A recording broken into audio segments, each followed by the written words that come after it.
fundamentalmente lo que está en juego acá, y lo apoya la nueva ley, es lo que se llama autonomía.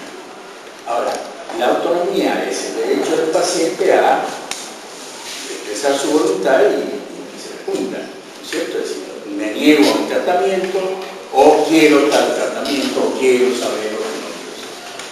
Es decir, el eje es siempre la autonomía. Pero resulta que hay condiciones para que esa autonomía pueda ejercerse. Es decir, primero tiene que estar capacitado. Y lo último que yo leí de los americanos es el enorme trabajo que se están dando para realmente definir qué es capacidad. Porque no es lo mismo que pueda hablar y que pueda opinar y demás, sino si realmente puede ejercer esa autonomía. En los casos que uno tiene, por ejemplo, la autonomía de la persona que está en una etapa terminal, creo que está lúcido. Me tocó un señor con riñones deshechos, es decir, con vejiga y riñón por cáncer, que insistían en hacerle diálisis para salvarlo. Entonces, a mí me parece un disparate, digo, pero ¿cómo? ¿Están con diálisis? Fui a hablar con el hombre que estaba internado y le pregunté si sabía lo que estaban haciendo. Sí, qué bien, era un camionero que hacía viajes a Mendoza y entonces estuvimos hablando de los viajes esos y de los asaditos y qué sé yo. Y le digo, bueno, ¿usted sabe lo que usted tiene? Y me dice, que lo sepa mi familia. Pero, ¿usted cree que hable con mi familia? Se negaba totalmente a entender él lo que le pasaba. Y además, vivió un tiempo más con la familia, y yo ahí dudaba si realmente mi actitud aparentemente lógica de sacarle la diálisis valía la pena o no. Es decir, ahí entramos en otro límite de decisiones.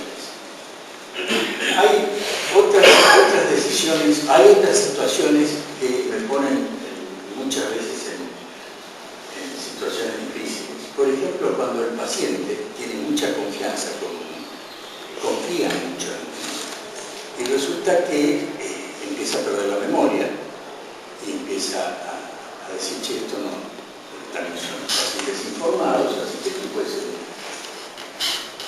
No, ni lo nombran, pobre alemán, no dice nada de lo que pasa. Pero hay más difícil. Me dice, bueno, yo confío en usted, así que, por favor, usted me dice, porque yo no quiero vivir así. Así que usted me va a ayudar a, por lo menos, darme la dosis de fenobarbital o de la morfina o de lo que sea, porque yo quiero terminar con esto. Por favor, ayúdeme. Ahí empieza uno de los problemas más serios, porque uno tiene que hacer un pacto de suicida y eso todavía no pasa. Y esto es cada vez más frecuente. Lo que están pidiendo ellos es que uno lo ayude a terminar lo que para el futuro es un infierno para esta gente. Otra de las leyes que queremos usar mandar es la de muerte libre. Claro. Sí. Bueno, de todas maneras, lo que yo quería comentar con ustedes es que no siempre podemos tener, ni siquiera en este momento que está todo mucho más legislado, que está más discutido y demás, es un debate que va a seguir, y sobre todo en nuestra sociedad, o lo que yo creo que es nuestra manera de pensar en este país. Porque no podemos compararnos a los holandeses que tienen todo organizado para una eutanasia, por ejemplo. Entonces, acá eso ni siquiera se habla. Quisiera comentar algo respecto de esto de eutanasia, porque es una palabra polisémica, es decir, que le han puesto un montón de sentidos o de variantes, y creo que hay una sola eutanasia. Es decir, no hay eutanasia pasiva, no hay eutanasia, todo eso es muy lindo discutirlo, pero la verdadera eutanasia es siempre voluntaria y directa. No existe lo pasivo, el doble efecto, de lo que estamos hablando siempre de terminales y si hacemos un goteo de gasolina y estamos acelerando su fin o lo que sea. Yo creo que eso son debates inútiles. Lo que vale la pena es entender que el paciente tiene que ser el que pide y porque está capacitado para hacerlo y pide que lo ayude el médico a morir.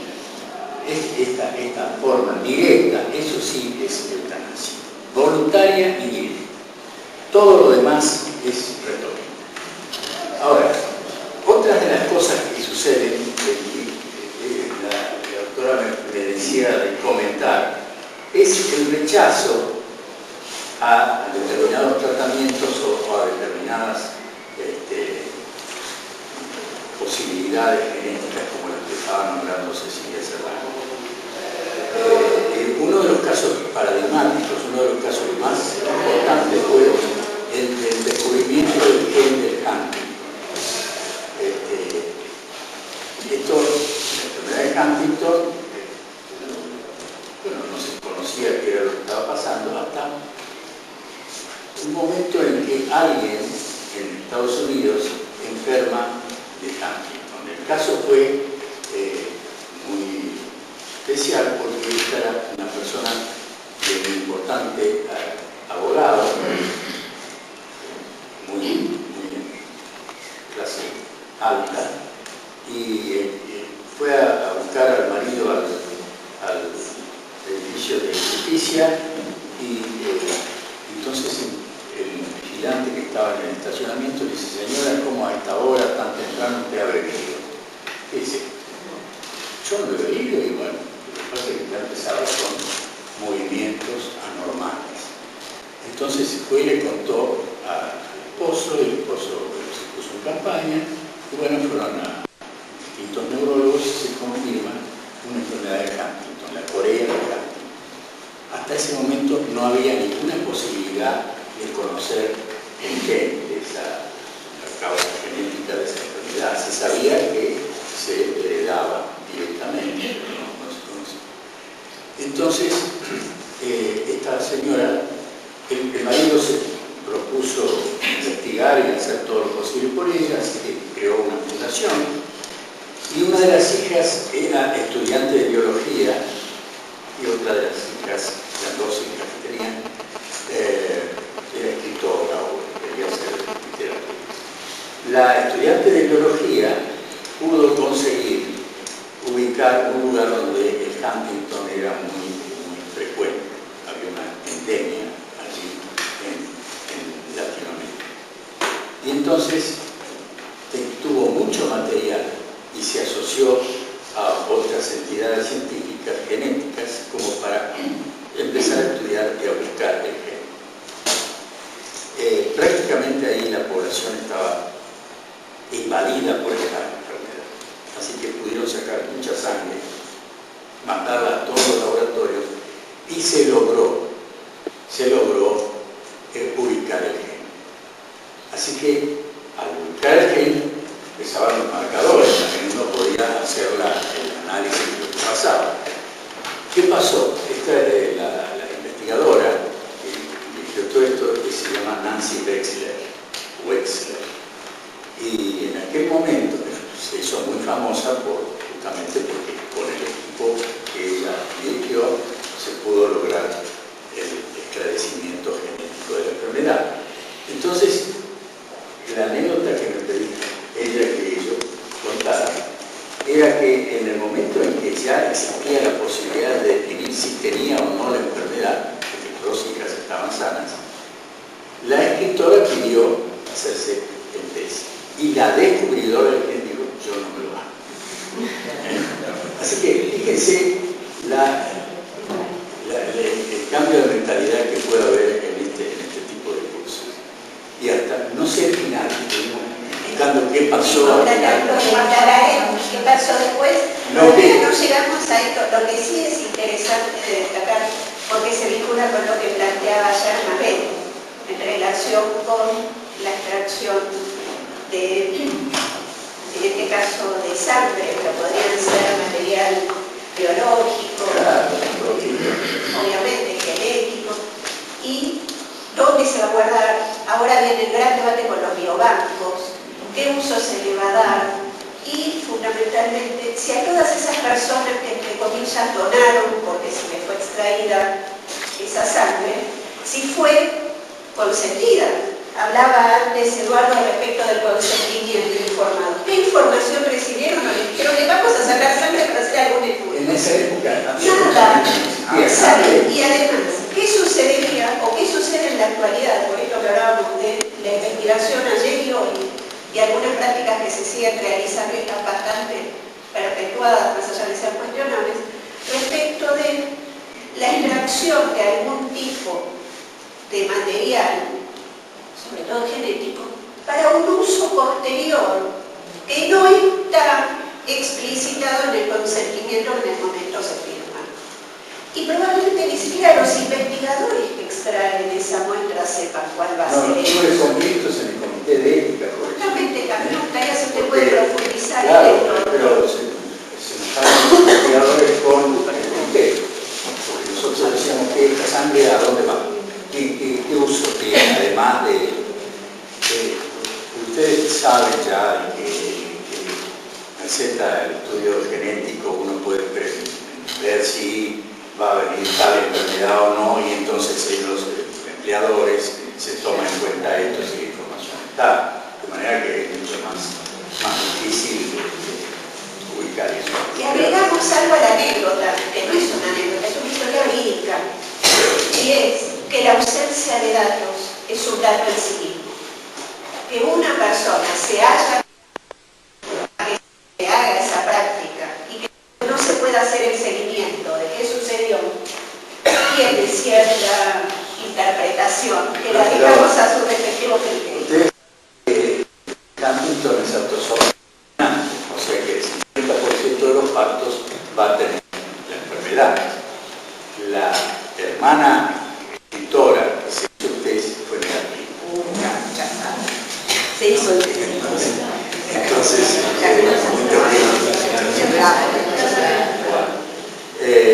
otra cosa sobre el entusiasmo médico, que por suerte ahora ya está en debate. Hace muchos años, en este hospital yo trabajé acá, bastante, en la sala 1, antes de que hubiera, con el doctor Carbullino y todos los médicos antiguos. Y en esta sala se internaba cualquier cosa que tuviera que ver con el sistema nervioso, aunque no fuera infeccioso. Por las dudas no sabían bien qué pasaba. Así que aquí vi anoxias, hemorragias de tronco, cosas que no pude ver nunca más. Y entre las cosas que apareció, un señor que se estaba atrofiando. Tenía una especie de atrofia muscular espinal. Yo era muy joven, así que me entusiasmé mucho con esa situación, creer el diagnóstico, y descubro que era una enfermedad que la habían tenido todos los varones de la familia, y que en el año 30 ya algunos neurólogos de acá de la capital habían publicado esto. Así que me interesé mucho, lo interesé también al doctor Thompson, e hicimos el estudio, y bueno, claro, lo seguí hasta el final. Este hombre era muy joven, de 34 años. La mujer estaba desesperada, tenía tres chiquitos. Bueno, hasta la muerte, que murió por defecto respiratorio. Yo la convencí a la señora de que por favor me dejara ver la autopsia. Yo quisiera tener el sistema nervioso de este señor para saber qué era lo que estaba pasando. Costó mucho, le digo, mire, esto sirve para más adelante, para saber qué está pasando con esta. Inclusive usted tiene familia. Todo esto yo lo decía muy elegantemente. Así que me permitió, y saqué el cerebro y lo publicamos, muy interesante. Y 20 años después aparece la familia, los chiquitos, con la enfermedad, los varones, en el hospital francés. Enojadísimo conmigo, cómo era que ahora tenían enfermedad si yo había estudiado el padre y podía haber curado todo. Era lo que yo había dicho. Entonces, la chica estaba sana, los varones enfermos, uno estaba casado, así que uno uno tiene que ser bastante humilde a veces. Aquí hay que ser muy prudente y darle tiempo a todas estas cosas. No se puede hacer, usted está tal cosa, porque esto ya está visto. Todos los días, en el hospital y en mi consultorio, veo errores de nosotros, de nuestros colegas, un poco por esa forma de ser tan segura, entre comillas.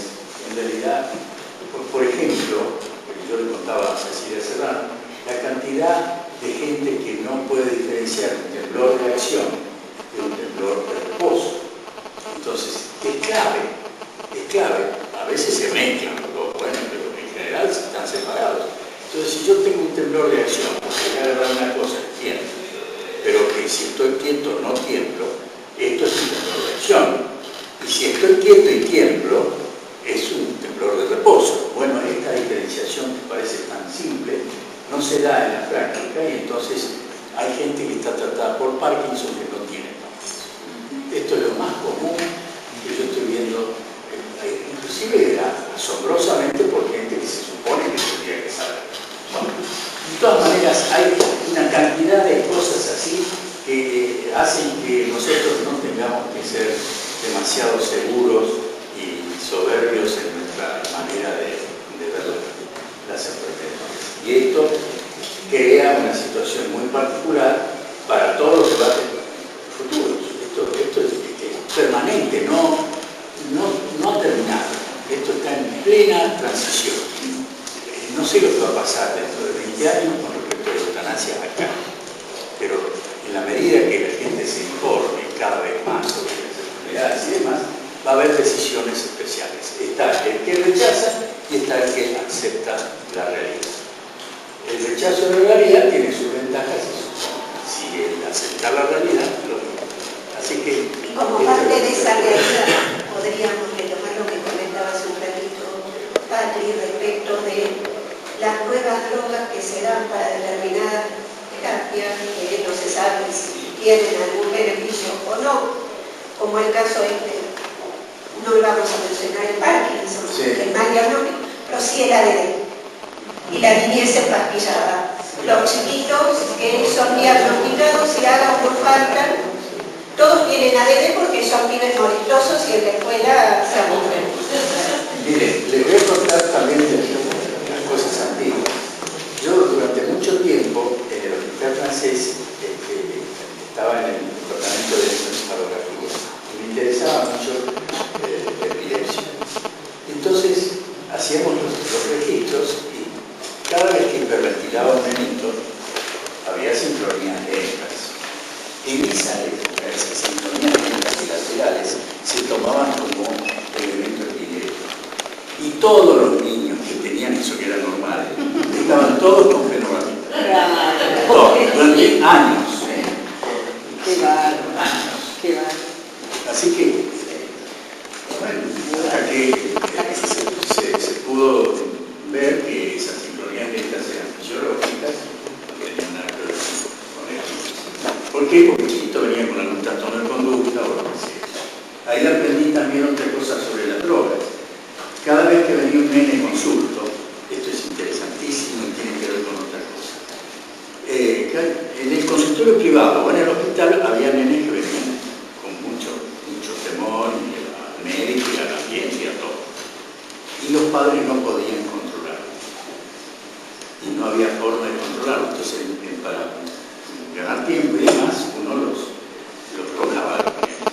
Inclusive, las capsulitas de Seconal las pinchábamos y en un supositorio para drogar al nene. Bueno, ¿qué pasó con algunos fármacos? Eran absolutamente opuestos a lo que uno buscaba. El chiquito estaba angustiado, asustado, que se le dábamos el sedante y era el loco. Se trepaba por él. Entonces los padres decían, nunca lo vi así, era una cosa. Bueno, esto nos sucedía muchas veces, por efectos paradojales de la droga. Entonces tampoco sabíamos eso. ¿Qué pasó? Después, bueno, se fue entendiendo más. Y por ejemplo, en mi consultorio de aquella época, ahí vi que pasaba con los chicos y los padres. El chico que venía con miedo, esto es una metáfora, es decir, todavía estaba con el cordón umbilical, donde tenía 4 o 5 años. Entonces, si los padres tenían miedo, él tenía miedo.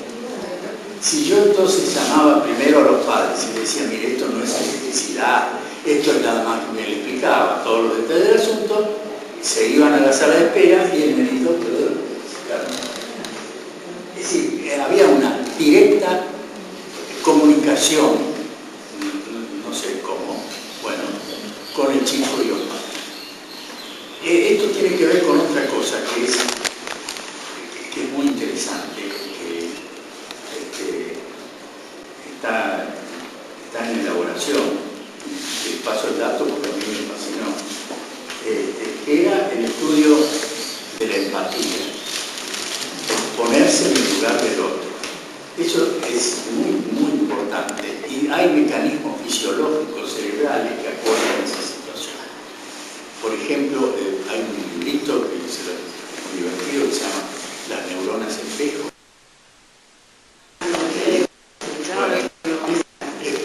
Es muy interesante.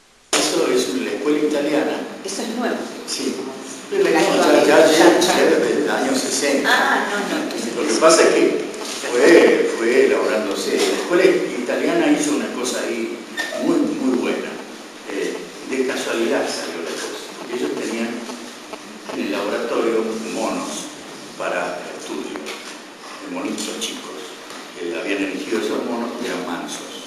Podíamos poner electrodos en determinados centros cerebrales. Y entonces esos electrodos estaban conectados a computadoras. Y uno de los investigadores entró fuera de hora al laboratorio a buscar no sé qué cosa y agarró una manzana, algo que había, y sintió un ruido en la computadora, en la pantalla, una descarga. Entonces lo miró a los monos que estaban todos quietos. Entonces no había cómo. ¿De qué fue esto, este artificio raro? Entonces el hombre, el investigador, agarró de nuevo y otra vez hizo la descarga. Entonces sí, vio que un monito que miraba hacía la descarga sin moverse. El mono estaba quieto. Y eran descargas de neuronas que imitaban el movimiento del investigador. Esto es extraordinario y se elaboró muy bueno. Ya exageraron los italianos. A modo de síntesis, porque el doctor podría seguir, pero como síntesis, a veces en estos temas se avanza por ensayo y error, otras por ensayo y horror. Eso habría que evitarlo. Si alguien quiere hacer la O dejamos que continuamos después, así seguimos dialogando. No, quería hacer un solo comentario, que es importante, porque pasó ayer y pasa hoy, que los médicos digan que cometen errores. Son tan pocos, serían los que deberían tener la matrícula, el resto no, porque no hablan de que cometen errores. Pero justamente los que asumen que podrían cometer errores son los que menos errores cometen. Además.